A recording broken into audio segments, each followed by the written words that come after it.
L'Atlético Madrid s'est imposé par la marque de 5-2 contre le Real Madrid pour ce derby madrilène. J'ai dit Madrid dans un temps record. Pour cette 7e journée de la Liga 2025-2026. Première grande victoire pour l'Atlético et première grande défaite pour le Real lors de cette saison. Puis d'ailleurs, justement, en parlant de la saison, c'est une saison qui est jeune, mais justement, malgré cette jeunesse, le Real, je trouve qu'il maquillait beaucoup leur début de saison. En fait, le Real, on va dire la fanbase du Real Madrid, elle disait beaucoup, le Real a pas perdu cette saison, le Real a gagné tous ses matchs cette saison. Xabi Alonso, c'est le philosophe qui va changer complètement le Real Madrid. Et bon, dès que le Real a un test sérieux, c'est le premier test sérieux de cette saison pour le Real, 5-2. Sincèrement, moi, ça me surprend.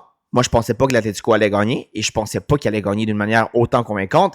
Mais en même temps, comme je dis, la saison du Real était maquillée par des petites victoires contre des petites équipes par un fil. On rappelle que le Real, en termes de bilan de saison, la seule équipe qui ont affronté, on va dire d'un niveau minimalement compétitif, c'était Marseille. Et on a vu que Marseille aurait mérité mieux. On a vu que le Real a eu besoin de 2 pénaltys pour gagner ce match.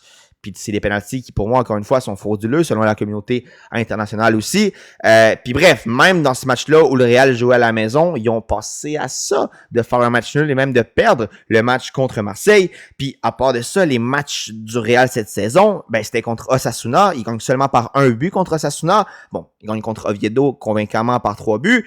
Ils gagnent seulement par 1 but contre Mallorca, ils gagnent seulement par 1 but contre la Real Sociedad, seulement par 1 but comme on avait dit, contre Marseille, 2 buts contre Espanyol, mon Dieu, j'ai de la misère à voir les résultats, 4-1 convaincant contre Levante, mais après ça, 5-2 contre l'Atlético Madrid. Ce que je veux dire, c'est que justement, il y avait une fausse confiance établie, je crois, pour le Real, parce que oui, ils gagnaient, mais c'était pas des matchs convaincant, ni en termes de résultats, ni en termes d'importance d'équipe. Donc, moi, sincèrement, je suis surpris. Mais en même temps, je me dis que, bon, c'est le premier test sérieux et le Real a échoué d'une manière catastrophique.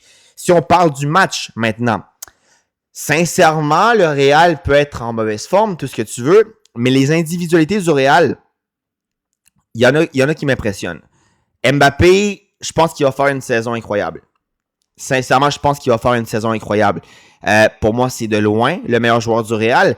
Puis le but qu'il marque aujourd'hui, dans l'angle qu'il marque, c'est le genre d'angle que moi, j'aurais espéré qu'il rate la saison dernière.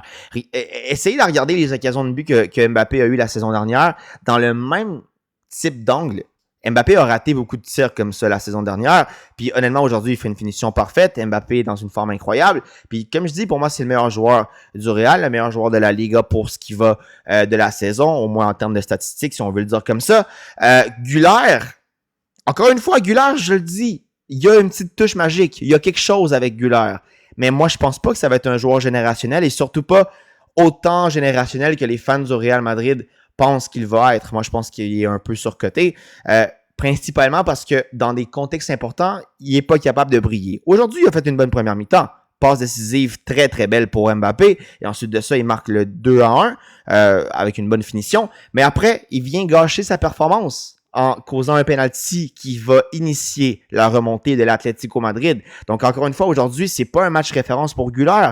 Il a gâché son match par cette faute totalement imprudente. Je comprends que c'est pas un défenseur, mais justement, essaye pas de défendre si tu sais pas qu'est-ce que tu fais. Donc, bref, Güler, je le dis, je le répète, moi, c'est pas un joueur qui me fait peur quand il va jouer contre le Barça parce que il y a aucun match référence. Aucun match référence. Ces matchs références où il fait des très bons matchs, où c'est le MVP, c'est contre des Celta Vigo, c'est contre des Levante. J'ai la misère à parler aujourd'hui, il est 21h, désolé. Contre des Leganes, etc. Donc, Güler, il fait un bon petit match, mais encore une fois, il convainc pas à 100%. Je le répète, c'est un joueur qui a une petite touche magique, mais pour moi, il ne sera certainement pas générationnel. Maintenant, pour qu'est-ce qui est de l'Atlético Madrid, l'Atlético, on dira ce qu'on veut. Mais l'Atlético, ils peuvent te faire mal, tout le temps. C'est pas une équipe qui joue un foot incroyable. Au contraire, pour moi, c'est une équipe qui joue un foot qu'on pourrait même cataloguer d'anti-foot, avec raison. Mais ça marche. Ça marche parfois. La saison dernière, ça a marché une fois contre le Barça. Là, ça a marché très, très bien contre le Real. Qu'est-ce que tu veux? C'est un jeu simple, hein? Totalement archaïque, mais simple. Appuyer, puis après ça, essayer des centres pour aller chercher sur l'autre. Puis bon, Ça marche. Encore une fois, moi, j'aime pas comment Simeone fait son schéma tactique, mais qu'est-ce que tu veux lui dire? Qu'est-ce que tu veux lui dire? Donc, bref, il y a des individualités de l'Atlético aussi qui m'impressionnent. Puis il y en a une que vous savez c'est qui, on sait tous c'est qui, puis moi j'espère un jour le voir avec le maillot du FC Barcelone. Je parle évidemment de Julian. Julian, c'est incroyable. Julian, c'est incroyable. Moi, je le vois un jour avec le maillot du FC Barcelone. Je le vois là, avec le 9. Mais je pense pas que l'Atlético va le laisser filer aussi facilement que ça. Je le vois encore une fois, je sais pas pourquoi. Il y a des trucs qui sont pas écrits dans le foot. Mais je sais pas. J'ai comme un rêve, mais en même temps, je me dis, l'Atlético est allé chercher un joueur qui, a priori, semblait cher à 90 millions, mais finalement, on a vu que ce 90 millions-là vaut chaque centime. Incroyable, Julian, incroyable. Le sang-froid qu'il a pour tirer le penalty contre le Real. Ça fait déjà combien de buts qu'il marque contre le Real? La saison dernière, il marque une Panenka contre le Real. Il marque un but incroyable en Ligue des Champions contre le Real. Là, il tape un autre doublé. Ça fait déjà 4 buts contre le Real en 2 saisons. Puis contre le Barça aussi, il marque. Contre le Barça, je me souviens au moins qu'il marque 1 ou 2 buts la saison dernière. Non, ben pour elle, Julian, c'est quoi ça? C'est incroyable. C'est incroyable. Comme je dis, pour moi, Julian, je le vois un jour avec le Barça.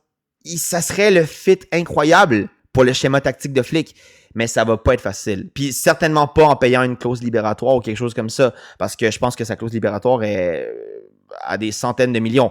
Je pense que son contrat termine en 2028. Ça serait l'opportunité pour aller le chercher si jamais le joueur veut, parce qu'évidemment, pour qu'il y ait une signature gratuite, ben, il faut que les deux camps soient d'accord d'une manière indiscutable. Donc, bref, Julian incroyable, et on parlera pas de son coup franc. Son coup franc, je pense que c'est le deuxième qui marque déjà cette saison. Et la saison dernière, il marque un coup franc aussi, si je me souviens bien, en Ligue des Champions.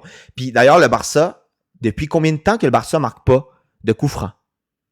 Parce que Rafinha, je crois qu'il marque un coup franc en éliminatoire de la Coupe du Monde, mais contre le Barça, il passe jamais proche. Je me souviens plus c'est quoi le dernier coup franc du FC Barcelone. Sans blaguer, dans mes souvenirs, le dernier coup franc que je me souviens du Barça, c'est Messi. Sans blague.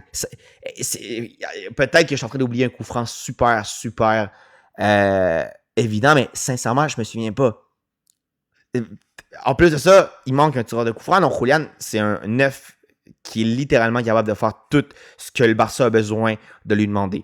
Donc, bref, Julian, le meilleur joueur de l'Atlético. Comme je dis, pour moi, Mbappé, c'est le meilleur joueur de la Liga, mais Julian est là, hein. Julian est là. Julian est à un niveau similaire de Mbappé pour moi.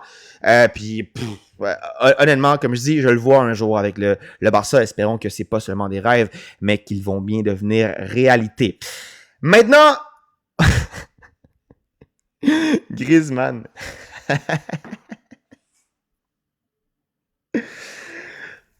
Ça faisait 20 matchs et plus que Griezmann ne marquait pas. Puis aujourd'hui, il marque contre le Real. Griezmann aussi, je sais pas combien de buts qu'il marque contre le Real, mais ça fait quand même quelques buts. Hein. Ça fait quelques buts. Le but qu'il devait marquer en 2016 en penalty, il l'a pas marqué, mais ça fait quand même quelques buts. C'est une victime favorite pour Griezmann, le Real Madrid. Je pense d'ailleurs c'est lui, il y a 2 saisons, qui marque le but en Coupe du Roi qui vient éliminer le Real Madrid. Puis aujourd'hui, il revient avec un but du mauvais pied, si je me souviens bien. Je suis content pour Griezmann, parce que sincèrement, c'est un joueur qui semblait tomber tranquillement dans l'oubli. Il n'y a plus nécessairement cette place de titulaire qui lui était caractéristique à l'Atlético. Puis aujourd'hui, il revient en confiance comme ça. Griezmann, c'est un joueur qui, évidemment, moi, j'ai pas aimé son passage au Barça, mais c'est un joueur qui, en termes de personnalité, j'ai toujours quand même kiffé, en termes de jeu aussi, de la Real Sociedad jusqu'à temps qu'il arrive au Barça.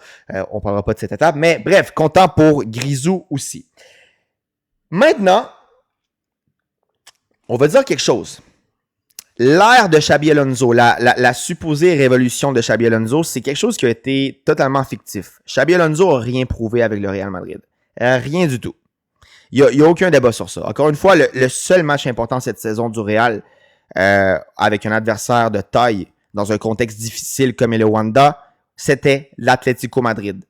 Après ça, c'était tous des matchs que le Real était favori. Le seul match où le Real, a priori, pouvait être au moins à 50-50 ou même défavorisé en termes de pronostic, c'était aujourd'hui. Et cet été, contre le Paris Saint-Germain. Cet été, même chose. Les gens ont maquillé le début de la Coupe du monde des clubs du Real, quand ils battaient des équipes qui étaient sincèrement pas compétitives. Puis quand ils s'affrontent à un Paris Saint-Germain, on sait qu'est-ce qui se passe. 4-0. Les 2 seuls matchs que le Real de Xabi Alonso s'est affronté à des équipes de taille, les 2 matchs, le Real s'est fait détruire. Aucun débat sur ça. Aucun match référence du Real depuis l'ère Xabi Alonso. Donc, moi, cette fausse confiance des fans du Real Madrid, je sais pas elle provient de où, mais je comprends pas pourquoi ils s'inventent des histoires. Je comprends qu'il y a beaucoup de joueurs individuels de qualité au Real, puis ça, je suis d'accord. Mais les individualités sont une chose, une équipe, c'est une autre. Donc, beaucoup à prouver encore pour Xabi Alonso. Moi, je pense pas qu'il a rien prouvé pour le moment. À suivre, s'il va le faire, la saison est encore très jeune. On va voir ce qui va se passer, mais moi, a priori, pour les Classicos, je dis pas que le Barça va tout gagner, mais moi, je pense que le Barça va gagner plus de matchs que le Real. Sincèrement. On termine avec une polémique arbitrale. Aujourd'hui, Sorloth a célébré dans les gradins, et selon beaucoup de personnes, c'est un carton rouge automatique. En fait, un carton jaune automatique. Et Sorloth avait déjà un jaune, donc ça l'aurait valu un carton rouge. Est-ce que c'est vrai ou faux? Je vous confirme que c'est vrai. Selon l'IFAB, la loi numéro 12, je crois, si je ne me trompe pas, dès qu'un joueur va célébrer d'une manière évidente avec les gradins, c'est un carton jaune automatique. Donc, Sorloth aurait dû être expulsé. Bon, le Real s'est fait bénéficier beaucoup de fois cette saison.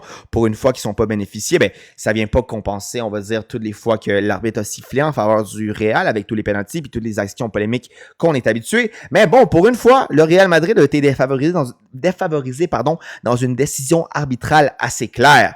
Mais, il y a des gens qui disent que le Real s'est fait voler le match. Attention. Une chose, c'est dire que Sorloth méritait la rouge. Ça, c'est vrai. Mais se faire voler le match? Non, monsieur. Combien de fois l'Atlético a remporté des matchs en étant 10 contre 11? Et combien de fois le Real Madrid a perdu des matchs en étant 11 contre 10? Quelques fois. Et d'ailleurs, on n'a pas besoin de se rappeler de très loin dans l'histoire parce que la saison dernière, il y a un match où le Real était 11 contre 10 et a perdu par le même score, par le même résultat qu'aujourd'hui, 5-2. Un FC Barcelone en finale de Supercoupe, ça vous dit quelque chose? Donc, bref, une chose, c'est de dire que Sorloth méritait son carton rouge. Je suis d'accord, la règle est assez claire, il n'y a aucun débat sur ça. Mais, autre chose, c'est de dire que le Real aurait gagné. Attention! Une chose ne veut pas dire l'autre, c'est pas mutuellement exclusif. Oui, il y a une erreur arbitrale qui a favorisé l'Atlético, mais sincèrement, en voyant la défense, en voyant la forme du Real, moi, je pense pas que ça aurait changé grand-chose au résultat final d'aujourd'hui. Merci pour le follow et un gros shout-out à ceux qui ont vu le débrief d'aujourd'hui. On se fait demain pour un prochain. Et si c'est pas demain, ça sera une prochaine fois. À plus.